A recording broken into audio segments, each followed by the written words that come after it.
A24. In just over a decade, this indie studio didn't just enter the horror genre, it has reshaped it. Known for delivering unsettling, unforgettable, and cinematic experiences, in my opinion, A24 has pushed the boundaries of what horror is thought of when mentioned. Today, I wanted to dive into discovering how exactly did this company rise from an indie distributor to a big player not only in horror but also within the film industry.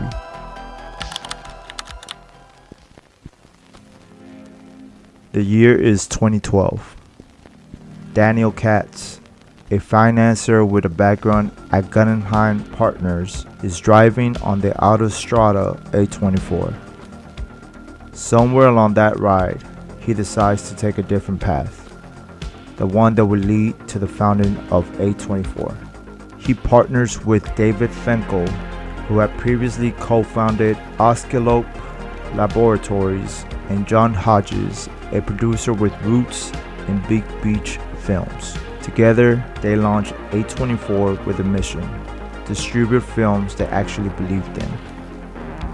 Their first wave of releases didn't scream horror, but they did whisper different. Spring Breakers, released in 2013, directed by Harmony Korine, shattered expectations with its neon soap nightmare of youth culture. It was loud, vulgar, and mesmerizing. Critics were split, but everyone was talking. Then came The Bling Ring, The Spectacular Now, and Under the Skin. These weren't horror films, but they were unsettling. Under the Skin, directed by Jonathan Glazer and starring Scarlett Johansson as a seductive alien in Scotland, was new. It was cold, abstract, and terrifying in a way that had nothing to do with traditional monsters. That film, more than any other, foreshadowed what was to come. A24 was curating a brand, and for the first time, audiences weren't just buying tickets for a film, they were buying tickets because it was A24. But they hadn't found their genre yet. In my opinion, that changed in 2015, with one film, one goat, and one unforgettable whisper in the woods. The film was called The Witch, a New England folktale, written and directed by Robert Eggers. It was his debut feature, a historically accurate Puritan-era horror story set in 1600s New England. On paper, it sounded like a tough sell. No major stars, a deliberately slow pace, but A24 saw something in it. And when it premiered at Sundance in 2015, it became the film everyone was whispering about. Not shouting, whispering. That's because The Witch wasn't a horror film in the way we were used to. It didn't rely on gore or traditional scares. Instead, it used isolation, family tension, and religious fear to burrow deep into the viewer's psyche. Every scene felt like it was closing in on you. Every silence screamed. Every shot was dripping in dread. And then there was Black Phillip, the family's Armenian black goat who became an instant icon. When he finally speaks, answer me.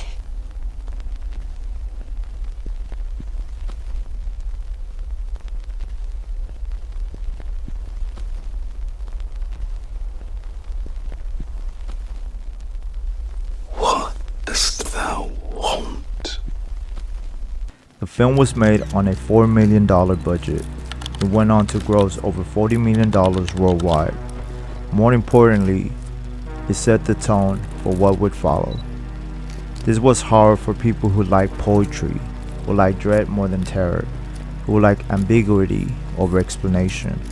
It was horror that trusted you to sit with discomfort and draw your own conclusions. In 2016, A24 released Green Room, a punk thriller by Jeremy Saulnier about a band trapped in a neo-Nazi bar.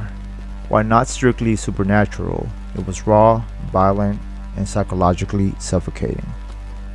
Then came The Black Goat's Daughter, It Comes at Night, and the killing of a sacred deer. Each film chipped away at traditional horror expectations. Each one was divisive. and each one drew more and more attention to the A24 logo. In 2018, they released a film that would change everything. In my opinion, this movie catapulted them from the genre disruptors to the top of horror producers. One of the most unsettling films that I've seen up to this point, Hereditary. When I saw the Hereditary trailer, what I expected was some type of possession haunting on a family. Some part of the audiences walked into Hereditary thinking they knew what they were getting. Maybe a haunted house film just like me. Maybe a possession story. A slow build, but what they got instead was trauma. Unfiltered, unforgiven, and unforgettable. Ari Aster's debut was a descent into madness that didn't just rely on ghosts. It relied on grief, the kind of grief that crawls under your skin and stays there. Toni Collette delivered one of the most iconic performances in modern horror history. From the whisper lines to the unforgettable dinner table breakdown to the slow, horrifying realization of her family's cursed legacy.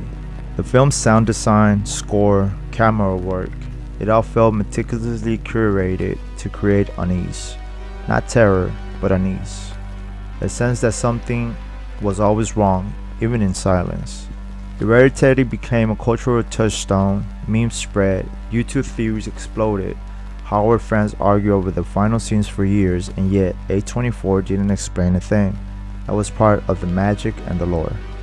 It made over $80 million worldwide on a $10 million budget, but more importantly, it cemented Ari Aster as a newcomer, a new voice, and he confirmed something.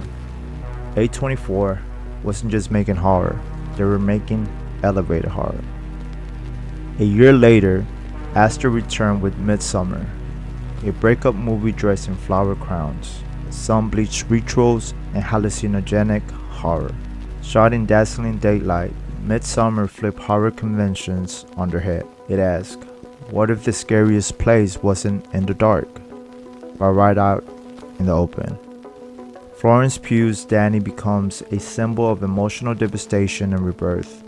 The film's visuals were hypnotic, the sound design was surreal, the cult at the center of it all felt terrifying, not because they were evil, but because they truly believed in what they were doing. There were no monsters, just belief systems and heartbreak, and grief weaponized. Together, Hereditary and Midsommar weren't just films. They inspired a generation of horror filmmakers. They birthed a new fan base, one that wanted layered narratives, psychological terror, and metaphor-rich storytelling. This wasn't the same style of horror / blood and kills. It was horror with deeper meaning. And A24 wasn't just leading the way, they were defining the genre.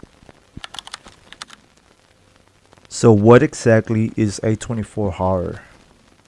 It's hard to define but easy to recognize. Personally, A24 horror is about what lingers. It's about dread that creeps, not too obvious of a story. Stories that unfold like slow burns instead of explosions. Characters that feel raw, flawed, and painfully real. The Lighthouse in 2019 cemented this. Directed by Robert Eggers and starring William Dafoe and Robert Pattinson, it's a descent into madness disguised as a period piece. Two men trapped in a storm, black and white cinematography, hallucinations, sea gods, and fart jokes. Somehow, it all worked. It wasn't mainstream, it wasn't easy, it was pure A24. Then came Saint Maud, a deeply religious, lonely, and disturbing film about a hospice nurse descending into a spiritual obsession. It's quiet, unsettling, and haunting. And it exemplifies what A24 horror does best. Humanize the monster and make you feel complicit, but the real surprise came in 2023 with a film that not only elevated A24's horror reputation, but expanded its global reach. That film was Talk to Me. Directed by Danny and Michael Filippo, known previously for their YouTube channel Raka Raka, Talk to Me took a viral concept and turned it into an emotionally resonant possession film. Teenagers using an involved hand to contact spirits starts off as a party trick, but ends in something far darker. It was raw, modern, and horrifying. Not because of the ghosts, but because of the trauma, the recklessness, and the desperation to feel something, anything. The film was a box office sensation. It made $92 million global on a $4.5 million budget, and it showed something important. A24 was no longer just American, no longer just art house. It was global, it was viral, it was mainstream on their terms. Now we come to present time 2025, and A24 is still not just surviving, but thriving. In a landscape where legacy studios cling to decades-old IP, A24 continues to break new ground. They've done it without massive franchises, without superheroes, without nostalgia bait. So what's their secret if there's any? To begin with, I believe is their relentless commitment to original voices. A24 is still bringing in first-time directors, still betting on the weird, the quiet, and the personal. They've given a space for artists to take risks, and audiences recognize that. They're evolving with the culture, not reacting to it. Their upcoming horror slate isn't just about ghosts and gore. It's about existential fear, climate dread, loneliness in a hyper-connected world, and the loss of identity in the age of AI. They're telling horror stories that reflect what it feels like to be alive right now. That's why their films resonate. That's why they stay with you.